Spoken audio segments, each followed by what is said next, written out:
Hello, welcome to the Millionaire Woman Show, where we'll be discussing leadership, business, and human potential, inspiring you to live rich from the inside out. Unlock your creativity, stretch out of your comfort zone, break through your barriers, take inspired action, and achieve epic results. Now, here's your host, two-time best-selling author, speaker, and certified executive coach, Debra Kasowski.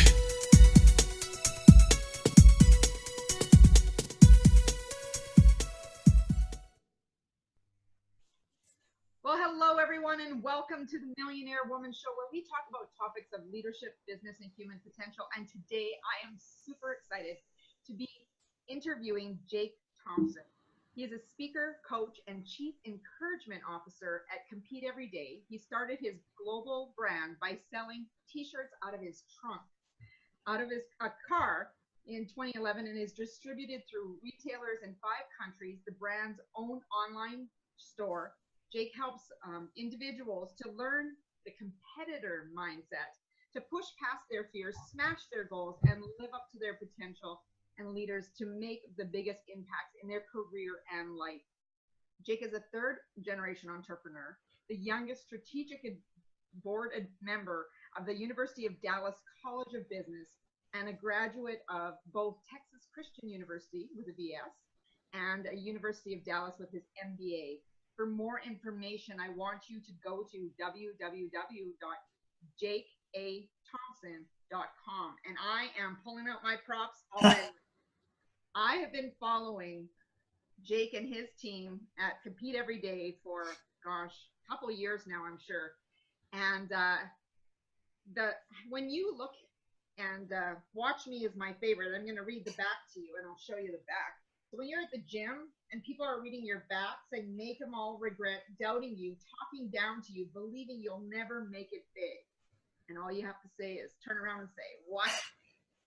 So that is one of my most inspirational tanks. And Jake, I'm just going to jump in because let's do it. The big topic these days is about what is your why? And I really want to know, what is the why behind Compete Every Day?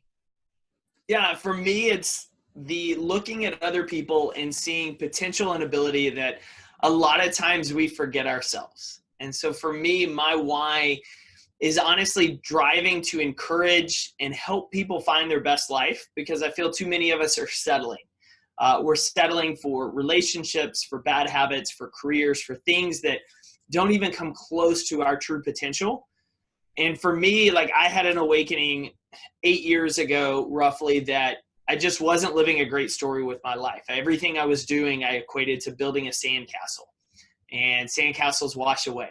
Because if you're not about impacting others, if you're not about growing and investing and helping other people, you're really not doing anything that's going to impact your legacy. And so for me, it's helping people awake, and it's seeing that change. And for us, shirts initially ended up just being a route that I went down. It was honestly the third or fourth thing I tried to fit Compete Every Day's message into. But the longer I've done it, the more I've seen the fit, because as your listeners know, every time we have a big event, whether we're speaking, we have an interview, we have a date, like we have that outfit we go to, whether it's shoes, a watch, dress, like there's something that we go to because we feel it makes us look good. We feel it gives us confidence and strength. In all reality, it's just a cotton polyester shirt, tank, dress, whatever, watch. The real strength and confidence is already within us. That one item just brings it out of us. And so for us, the apparel, our why, our mission is not to do anything of major physical change, but mentally. How can we remind you of what's already within you and then equip you and keep you motivated to keep in toward those pursuits in life? Very, very powerful. And when I was reading your bio, all I kept thinking is I was at ASU a couple of years ago, and I was at a tailgate party. I imagine you out of your trunk at these tailgate parties and everybody coming over with TVs in the back of the SUVs. And yeah, I haven't seen too much of that in Canada, so I just throw that in there. But yeah, mine was behind a gym. It was behind, literally after workouts, behind the gym, pop open the trunk of the car, pull out boxes, people shop, what's new, what do I need? they laughed that it would be really funny in the winter if I got one of those massive trench coats like you'd see in New York City where you open it up and it's watches and stuff, if it was like tank tops and t-shirts. And so that was kind of the ongoing joke for a couple of years with my friends. But yeah, it was, honestly at the time I was just starting out. I was telling anyone about the message. And so I always had the shirts and stuff with me in case somebody's like, oh, I would like one. Awesome. I've got it. I'll be right back. How cool is that? And then you're just having tailgate parties at the gym. Yeah. So how has storytelling helped you build the brand of this business? That's probably been the most crucial piece of it. Because when I started, I knew the apparel industry is massively overcrowded. Everyone can start a t-shirt company. You can start one in a day if you wanted to. So there's so much messaging, so many things out there. And so for me, I knew from day one, we had to focus on the brand and the brand message if we ever wanted to have a chance to stick around past a year or two. And so really what I focused on is how can we tell the community story? How can we tell people stories of how they're competing? Or how can we continue to tell this message of competing every day in multiple ways that it starts to click? Because as you know, as a speaker, you go to a conference and there may be 10 speakers talking about the exact same thing, but only one or two are going to resonate with you because of the story they tell, because of who they are, their history, or how they present. And so we know that 10 people presenting, same message, same everything, except you only resonate with two.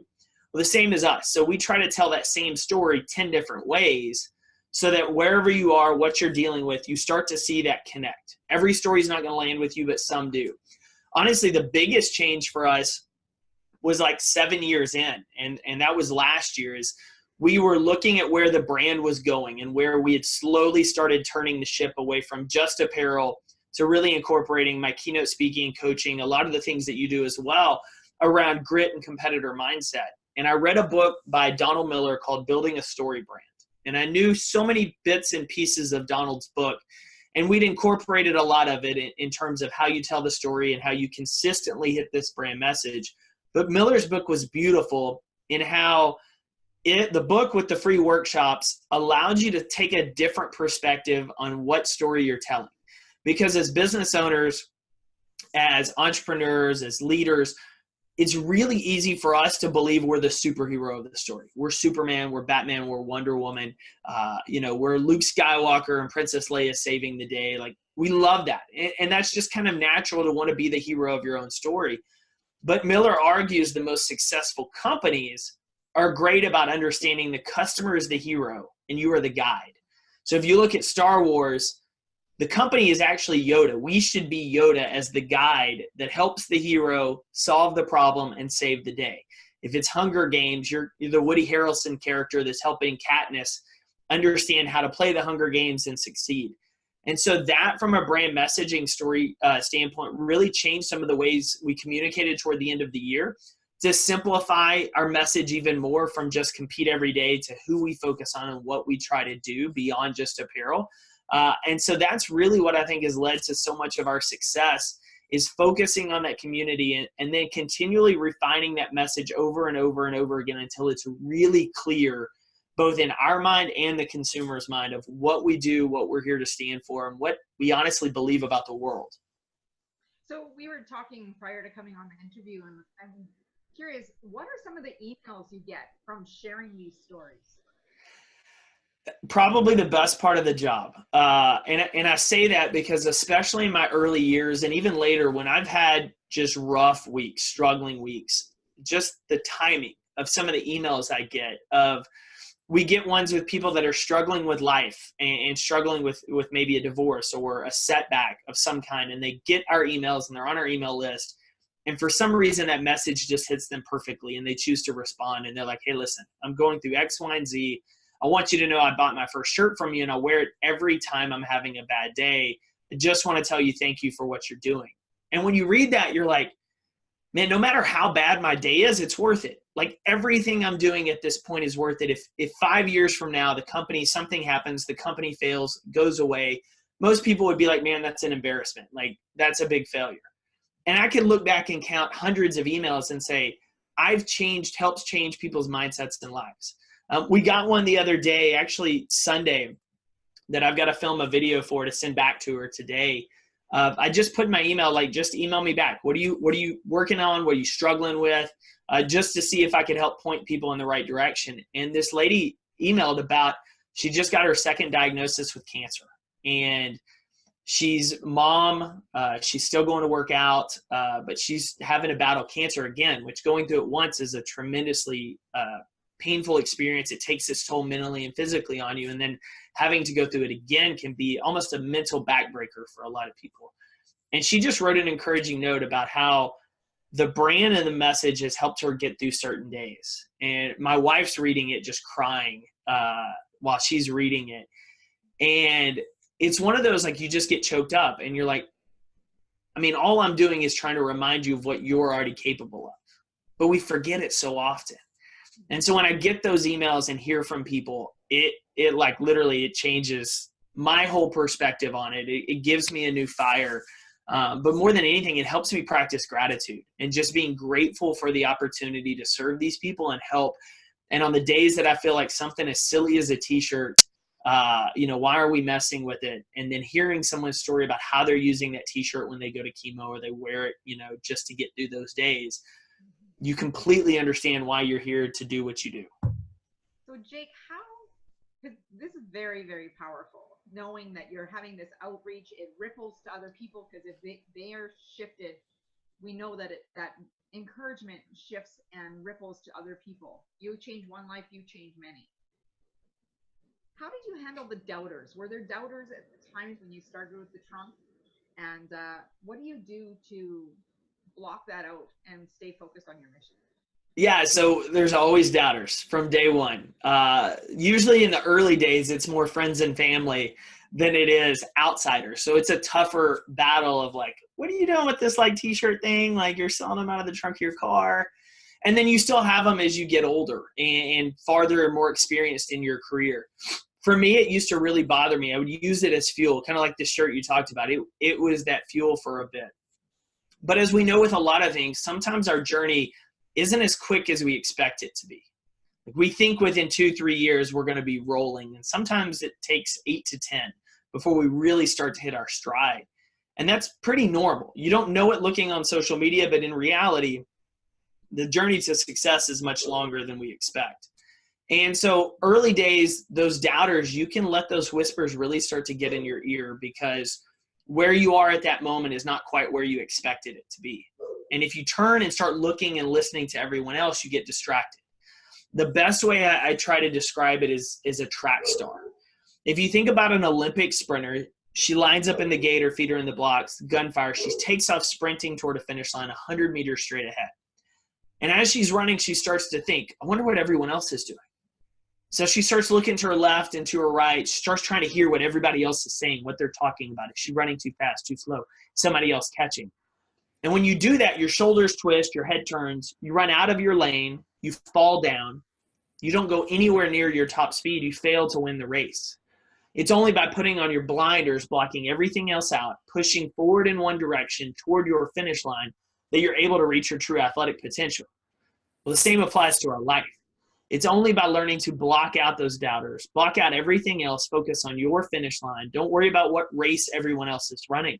You can easily look to your left and right and get distracted that someone's beating you when they already had a 20-yard head start. You didn't know that, but you're so distracted that you're not able to run your own race. And so for me, dealing with the doubters early on was just a matter of teaching myself to focus on my lane, my journey, and understand that what I'm doing is different than other people.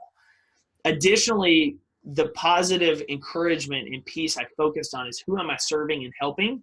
That mattered more to me than what other people and doubters were saying. Because even people I had consultants come in, they were like, what you're doing is wrong. You need to pull yourself out of here. And we spent a couple of years of listening to some of those and questioning what I was doing to only end up, no, like that's wrong. Like I am a big piece of it. This message is where I'm going. I need to be in here. And so it's really learning to focus in on your own lane, build in those affirmations, and care more about who you're serving than what others say about you. So would you say that you had an inner knowing? That I had a what? Inner knowing. That knowing that you're going to succeed no matter what everybody says. I have that. I think that's kind of always been part of my just DNA. Some would call it ignorance. Some would just call it a little cockiness.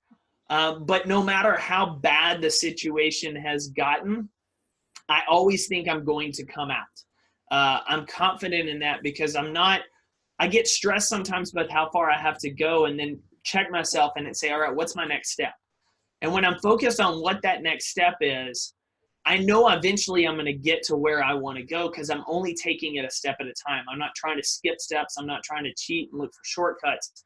I'm only focused on what's next. And my brain can't talk me out of it, can't tell me fears and doubts and try to tell me to run if it's only focused on an immediate task right in front of me. And so that has helped in that sense. And then eventually, as we talked about those emails, when you get things like that, it's really hard not to believe that you are doing what you're meant to do on this earth in some form or another. And that may tweak and change, but you start to get those glimpses of I'm on the right path. And so you just keep pressing, and doesn't matter if there's a Goliath in front of you or not, you just keep running forward. And that next step, it's possible, right? It's not something that people are like, oh my gosh, that's impossible, because it's a few steps ahead. And if you just stay at that one stop, it's like, okay, I can manage that. And then what's the next step? And what's the next step? Have you ever run like a half marathon or full marathon? Actually, I did. And I think we may have crossed paths. I was in Vegas in November and I did my second half marathon this year. We would have crossed paths. Oh my gosh. So that was my second. The first one I ran was what? That was my second as well. Okay. So the first one I ran was 2013 and I didn't train for it. And as I'm running, you're passing casinos, they're massive, you're going, and I get to a water station and I think I'm making really good time and my feet are kind of hurting a little bit at this point, but I'm like, I'm rolling. And then I look up and see mile marker 2. And I started to panic because I was like, I have 11 miles to run. Like, there's no way I'm going to make 11 miles. So my brain at that point, just like all of us, is like, how do we get out of this? Like, how are you going to can you jump into a casino and play blackjack? Like, what are you going to do to get out of this? Because this is just too far to run. And any one of us listening, we get into a new situation, a new job, new opportunity, and it's harder than we think. So in that sense, and what I've done ever since then running is I play tag. And I'll pick someone out just a little ways ahead of me and I'll chase them. And then when I catch them, I'll find someone else and I'll chase them. And the reason that's so powerful is because every time you catch someone, you get that hit of dopamine, that reward. Your brain motivates you to do it again. Yeah. But additionally, we can't talk ourselves out of it. We can't listen to fear and doubt when we're just focused on that next person in front of us. And it's like a game. And so I talk about, like, when we're kids, we played tag on the recess playground all the time. And kids love that because you're just like, who's the next person I can catch? And if we start treating our life that way and our goals that way and our pursuits that way, we're able to stay motivated and focused on the things that move us forward, on the things that really matter, because we're not worried about everything we have to do and how far we have to go. We're just worried about who do I have to catch next, and then playing tag. Who knows? You might have been my tag partner. I could have been. One of the things I learned, because my first half was in June. I'm just 2018, and then in November I did the second one. But when I signed up, it was considered done in my mind. Consider it done. Because I went to a different city to run it, didn't know the path, and all I thought is I don't even know if I had ID on me. All I know is once you're out, there's only one way back, and my car was at the end. So it was considered done. Like, whether I was walking, crawling, running, it was done in my mind. It was happening. And I think with the next step, and also when you make a commitment to yourself, you consider it done. It's finished in your mind. It's just a matter of putting in the work and the effort that goes with it. I love that. And especially once you start, because you're right. There's one way to that finish line, and it's that one direction. This one I did a little bit differently in that I had 3 buddies fly out with me, just kind of to go. One ran the 10K, 2 ran the half. And the guys that ran the half, we all were just kind of like, let's just have fun with it and see who wins. Like, no big deal. but which creates a little competitive drive of like, okay, you know, who's buying the round of drinks first afterwards. And so you get that little competitiveness. The problem a lot of people have is crazy. It's not at the starting line. It's all the time leading up to it, because when they sign up, a lot of people are like, I'm running a half marathon. And people start to be like, oh, that's awesome. That's so great of you. So proud of you. And in your brain does this crazy thing where it starts to give you all the rewards of being a half marathon or a marathon. Yeah. And when your brain does that, you start to think, well, I don't have to train as hard, because you're already feeling that sense of accomplishment, even though you haven't done it. And so getting yourself to that starting line to where it's a point of no return is sometimes the biggest challenge for us of getting to that point and going, because our brain is going to talk us out of the training and everything else prior, because people are already kind of telling us and rewarding us for something we haven't done yet, which is why you see a lot of people sign up for races and then fall off their training or don't race at all, is because they've already rewarded themselves in their head. But if you can just force yourself to get to that starting line, whatever it takes, when the gun fires, like, it's off, you're going. There's no more time for fears or doubts or anything else, because all of that is in the lead up. Once that gun goes, it's like, hey, let's have fun. Yeah. The point of no return. That's right. You know that throughout this interview, you're just going to have to go back and listen to yourself, because I think there's a lot more going on some shirts.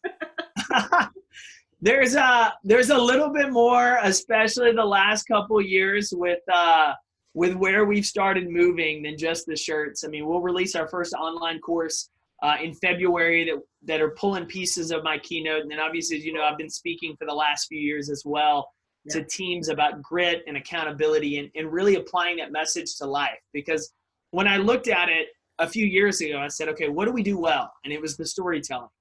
And so what is our end goal? Well, it's to impact people, to help them stay motivated and focused to reach their goals. Yeah.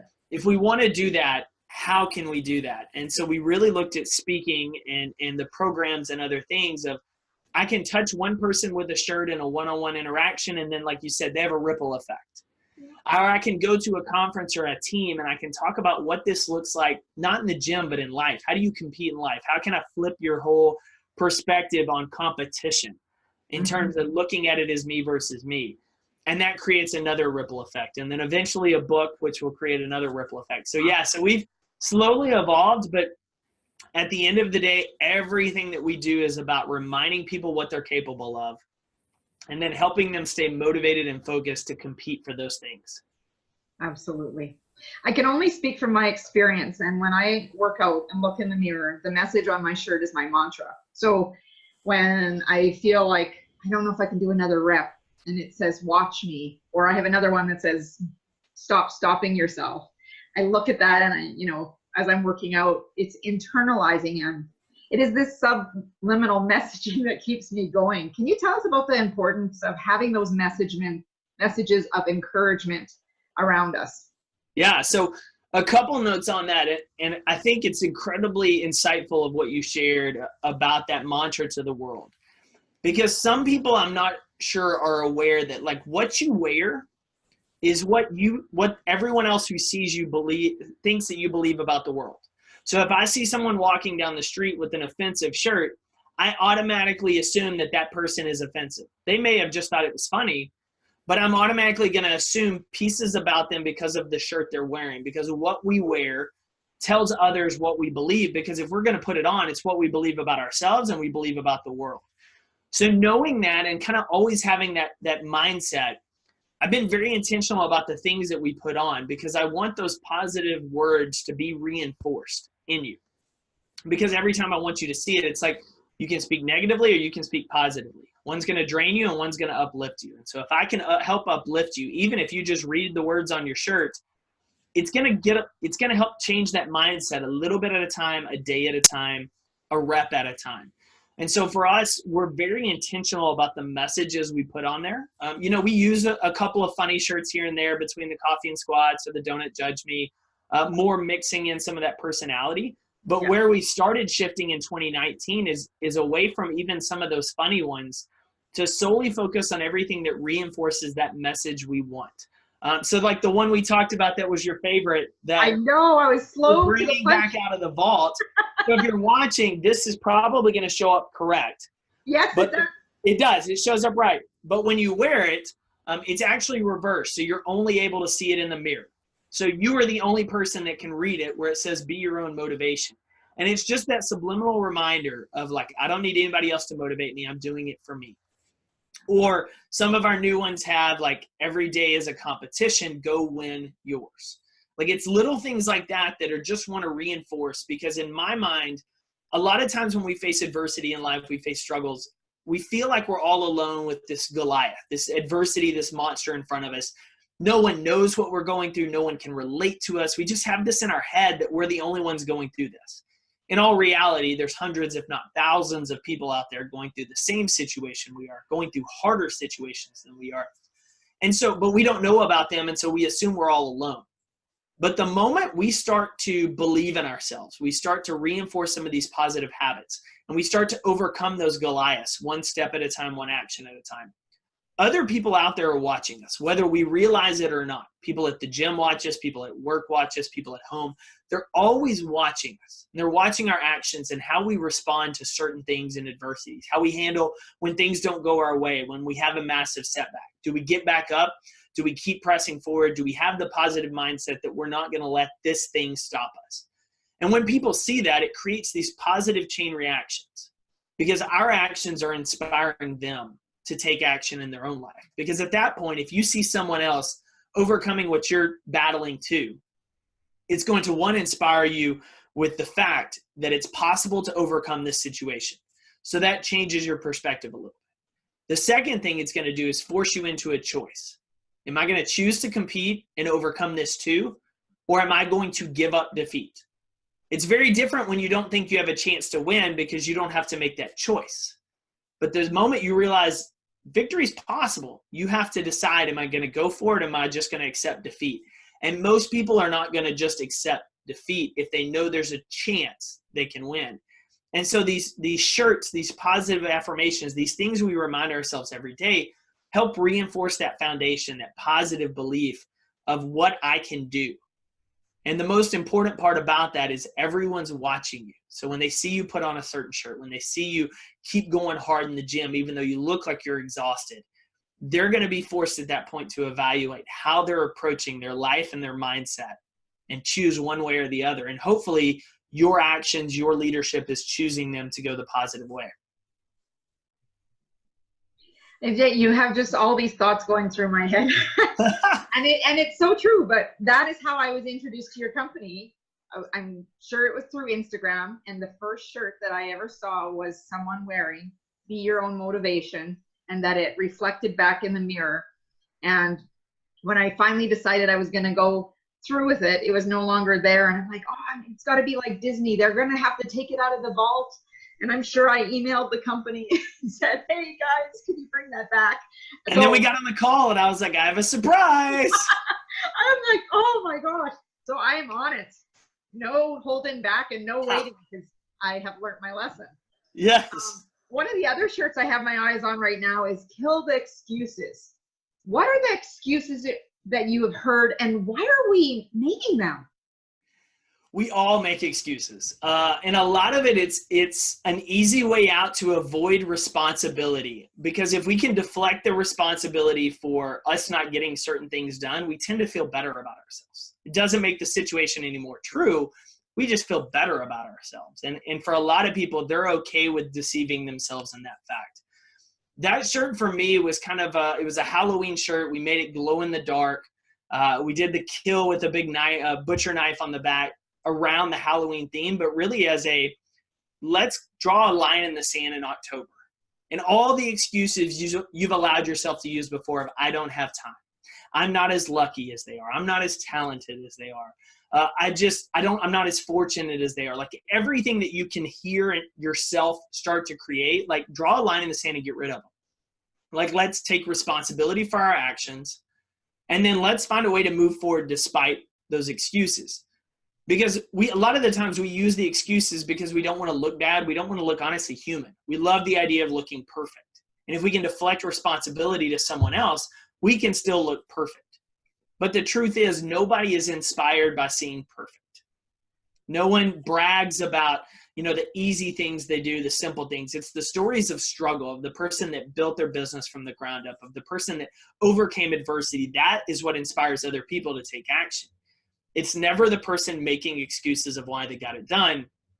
It's the person that's overcoming those excuses, those obstacles to get it done. And so for me, the excuses, you hear talent. Well, Angela Duckworth debunks that myth in her book, saying that in science, work ethic and grit is twice as important as talent. We may get on social media, we see someone else's victory, and we just assume that they're winning because they're more talented, they're luckier than we are. In all reality, I would challenge most people to look in the mirror and ask themselves, what if we're more talented and they're just the harder worker? What if we are the one that has more God-given talent, but yet they're the one that has better grit and more work ethic, and so they're going to pass us? Now, the more talented person, if they've got an unstoppable drive, they're going to go. But a lot of times, talent's not the case, and so that drops it. Making time or having time, everybody's got the same 24 hours. Some people have more responsibilities with family. Some people have more responsibilities at work, but you can choose to make the time, whether it's a little bit later at night, a little bit earlier in the morning. We just love the snooze alarm more than we do our goals a lot of days. We love the idea of getting a cheeseburger at lunch and fries than we do of sticking to the gym routine that we said we were going to lose the 15 pounds we can't stop complaining about having. Like, we make those choices and those excuses. And so for a lot of people, it's just kind of getting honest. And it's a day at a time process. It's like anything else. You're not going to change everything overnight. And a lot of people get so frustrated and quit because they're trying to run that full marathon instead of saying, what's the next thing I can do to better improve, to kill this excuse? And so for me, what I challenge people to do is write down those excuses, those things that you're using. And even if you have those great friends, people around you, ask them what excuses I've given you about why I haven't gotten this goal done, why I haven't done this or this.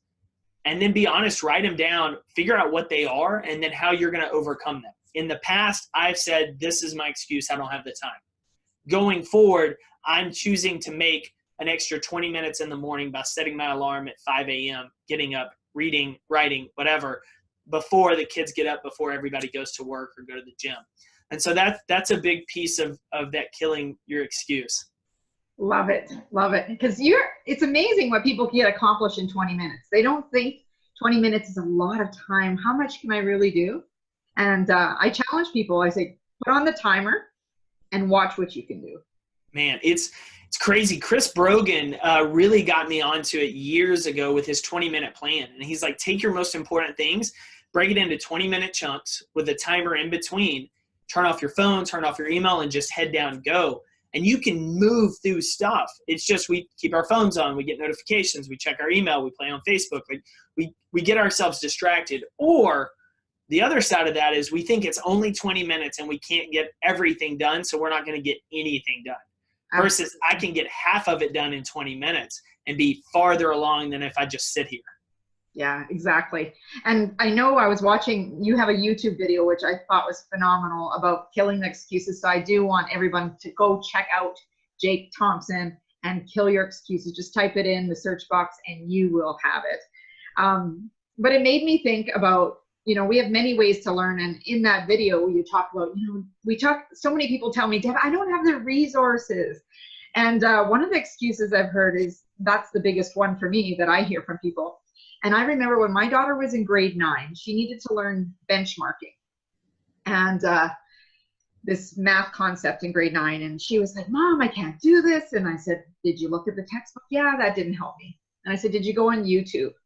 And she looked at me straight in the eye and she's like, why would I do a thing like that? And I looked at her and I said, are you kidding me? In my day, which could be dating me, I guess, because we needed to use encyclopedias, and you wouldn't have solved the math problem with the encyclopedia. And I looked at her and I just said, you have resources at your fingertips. I am not helping you. And I walked away. 20 minutes later, she had this video on benchmarking from a teacher, actually local, who did this phenomenal video. She understood it like that. She went to school, taught her friends, And then she went and showed it to her teacher who put it on their website. I'm like, this is what happens when you tap into your resources. Now she's in university and she'll be stuck on something, and I'll say, she goes, oh, I was stuck on this. And I said, and I already went on YouTube. So no excuses, right? Especially with the internet.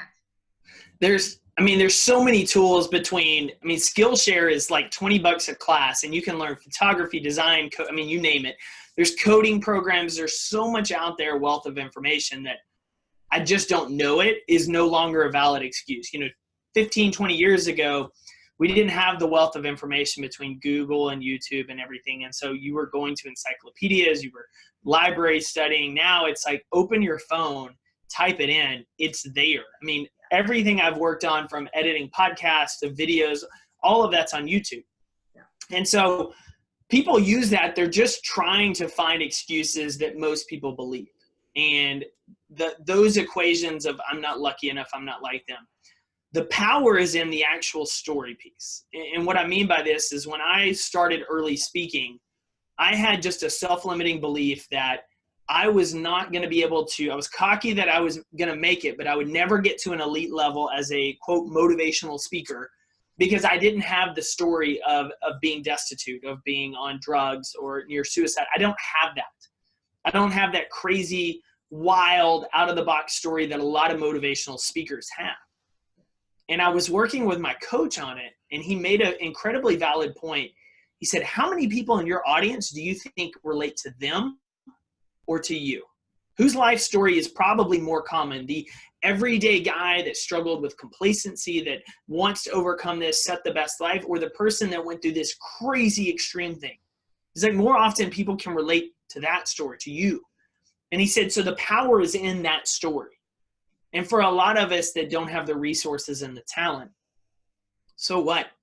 Some of the most successful people out there didn't have the resources and the talent when they started. And what's so amazing about their story is they didn't allow that to stop them. Like, going into the speaker route for me is a very backwards way. I started selling t-shirts out of the trunk of my car and went from there. Most people start as speakers and authors and then try to go the merchandise route. I didn't have the platform when I started. I didn't have any status or anything. It just me. But that's something a lot of people can relate to, which is why entrepreneurs reach out and ask questions. Because I'm like, oh, I did this, I wouldn't do this. Because they can relate to not having that budget to that starting spot that some other people can't. And so for those of you making the excuse that I don't have the resources, I don't have this, this, and this, like, you have so much free information at your fingertips. I think you just need to be honest with yourself and say, what's the real reason you're making this excuse? Are you afraid of failing? Every successful person has failed. I failed last year. I failed years before. I forgot sections of a keynote while I'm giving the keynote, and then tried to close it, realized I couldn't do a callback to what I didn't say at the beginning, so then had to try to change it at the end. Like, everyone has mess ups and mistakes and failures. The most important thing for everyone in that situation, if failure is the biggest thing that scares you, is to understand it's common and it's an event. It's never a person. It's not an identity. Like, it's something that happened to you, just like walking outside and getting rained on. A lot of times failure is out of our control. Sometimes it's not. Sometimes it is. The most important thing for all of us to learn in those situations is what we do next. So what are you going to do next that you have this excuse? If it's a fear of failure, there's a chance you win, there's a chance you lose. If you lose in that moment, what are you going to do next? Because that's what's going to be the biggest change and the biggest proponent to your future success. And if you win, what are you going to do next to build it on? I have to thank you for that, because that's a belief that I had as well. I had a belief that if you didn't have this certain type of story, who was going to listen? And that was a good aha for me today. You think about it. You think about everybody. There's some amazing people. They put some awesome content out. Yeah. But there's some people I just will never connect with because their story is so different. Yeah. But then you hear the person, if you've ever heard John Acuff, the author, like, he's got some incredible books and content. He's so funny. I can't relate to his humor. I'm not that kind of funny. But John started writing a little blog, got picked up, then wrote a book, then got into a big organization. He worked with Dave Ramsey's organization, then left the organization because what he was talking to people about doing, of starting this entrepreneurial drawing, wasn't aligning with what he was doing. And he talks about these doubts and fears, and he's just an everyday guy. And so when you see him and his journey and what he does as a parent, and like, it's not like he had this massive platform. He just little by little wrote and built, and people relate to that and they connect with him. Whereas a big celebrity and sports star, like, you can't relate to their lifestyle because it's a whole other world. But if you come talk to me and I hear about your story and how you started and why you do it and the pieces that you built, that you didn't start with this everything given to you, like, people relate to that. They relate to someone saying, yeah, I failed my first business. You know what that's like? Like, I went into bankruptcy, sucked. Here's how I crawled my way out. Here's how I started my second business, what I did differently. Like, oh, so that person that's sitting in bankruptcy at that moment that thinks the world is over, they'll never have another chance, can hear that and be like, if they can do it, I can do it too. Absolutely. Thank you so much for that message. So in life, people are comparing themselves. In business, they're competing against each other. Who's the real competition? Always yourself. It's just like that track star we talked about earlier. Like, you've got to be able to put on your blinders, press toward your finish line, because it's the only way you reach your true life potential. And so we get caught up in what everyone else is doing, where everyone else is. But the thing is, like, if we invest all of that time, energy, and emotion into other people, we don't control them. We don't control their talents, their drive, who they know, where they come from, how much money they started with, what kind of head start they did or didn't have. Like, none of that. Yet you pour all of your energy and emotion into things outside of your control. It's like every day stressing and worrying over the weather. You have zero control over the weather, just like you have zero control over other people. And so if you focus on what you control and start building on that every day, you're able to compete with yourself. You're able to reach that true potential in your career, your relationships, and your life, because you are your own strongest competition. You're your greatest motivator and your greatest competition. And so what I challenge people to do is something easy as even a journal. A couple of bullet points a day is an easy starting point. But write down, like, what did you learn that day? What's a lesson? And what's something you're grateful for? Because the goal is tomorrow to look back at that lesson from yesterday and be like, well, I learned I spend too much time on social media. Cool. Today's me is not going to spend that much time on social media. Next month, if you're looking back at those lessons from last month, you can start to see that growth. We compare ourselves with other people because we feel like it's easy to measure, because there's industry awards, or there's income levels, or they're lifting this much weight. But it's only because we're looking outside at certain measurements. If we start internalizing and looking at these other measurements, how productive am I? How well am I loving my significant other or my family? What am I doing today to read a book chapter, to learn, to grow? How much weight am I lifting today at the gym versus what I was doing 6 months ago? We don't track our own growth. And so then we have trouble competing against ourselves because we have no unit of measurement like we do everywhere else. But if you put on the blinders, if you start journaling, writing the things you're grateful for, the lessons you're learning, seeing where your workouts are going, how you're able to improve financially, then you're able to look back and see those growth marks and see where today's you is doing against yesterday's you. And then you're motivated to keep going even more tomorrow. We have got everybody fired up, and I'm thinking here, oh, I could talk to you all day long. We just have to do this again. I know. I think we have to. We'll have to have you come back on the show. Tell us a little bit about the Compete Everyday podcast. Yeah, so I started December of 16. We're over 100 episodes now. We just kicked off season 3. Really, the first season was interviews with people about their story, what they had overcome, because like we talked about, it's kind of everyday people that inspire us of what's possible. And so I wanted to share a lot of those stories of people that I know have overcome things, that have achieved success, how they've done it in a very relatable sense. That a lot of times on podcasts, listeners elevate guests to this like celebrity status. And sometimes they're massive celebrities, but sometimes they're just everyday people. And so I wanted those everyday voices in a way that was very casual. And so season 2 was on really the mindset of competition. So it was a lot of interviews with coaches, sports psychologists, athletes about how competition in sports really aids you in life and what that transition looks like to using a competitive mindset in life. Season 3 is really doubling down on our mission of helping people stay motivated and focused to reach their goals in their career, their health, or their life. And so each week we drop 2 episodes. On Sunday, it's a motivational talk with just me. It's anywhere from 3 to 7 minutes. Just kind of get your mind right for the week ahead. And then Wednesdays, we drop an episode that's either featured around career, health, or mindset. So you'll have health coaches, nutrition coaches on there, trainers.